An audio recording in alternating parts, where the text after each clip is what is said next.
प्यारे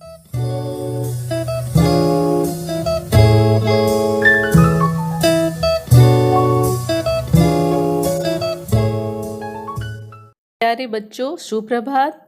आज हम लोग कक्षा 8 के विषय हिंदी के भाषा मंजरी के पाठ 7 डायन एक अंधविश्वास का प्रश्न उत्तर करेंगे। इस पाठ का पहला प्रश्न है, किन कारणों से बच्चे बूढ़ी औरत से डरने लगे और वह भीख मांगने लगी।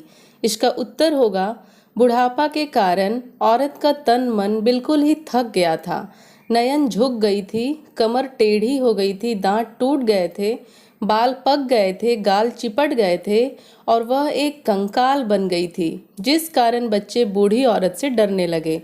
चलने फिरने में लाचार होने के कारण वह मजदूरी नहीं कर पाती थी और उसके पास कोई सहारा नहीं होने के कारण लाचारी में वह भीख मांगने लगी। इस पाठ का दूसरा प्रश्न है, गांव के लोग अकेली औरत को डायन कहकर उसके साथ कैसा व्यवहार करते थे।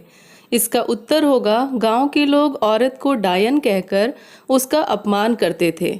बच्चे उससे डरते थे। गांव की औरतें उससे चौकन्ना रहती थी।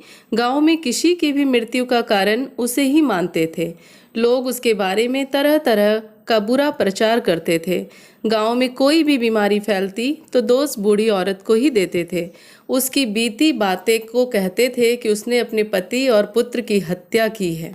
इस पाठ का तीसरा और अंतिम प्रश्न है, पाठ के आधार पर बताइए कि समाज से डायन कुप्रथा को कैसे दूर किया जा सकता है। उत्तर होगा, समाज से डायन कुप्रथा का अंत अपनी सोच को परिष्कृत करके किया जा सकता है। कानून के किसी किताब में डायन का कोई अस्तित्व नहीं है और ना ही चिकित्सा शास्त्र में इसका कोई उल्लेख है। लोगों ने इसे एक अंधविश्वास बना रखा है। हमें ऐसे बेबस और लाचार बूढ़ी औरतों को सम्मान देना होगा।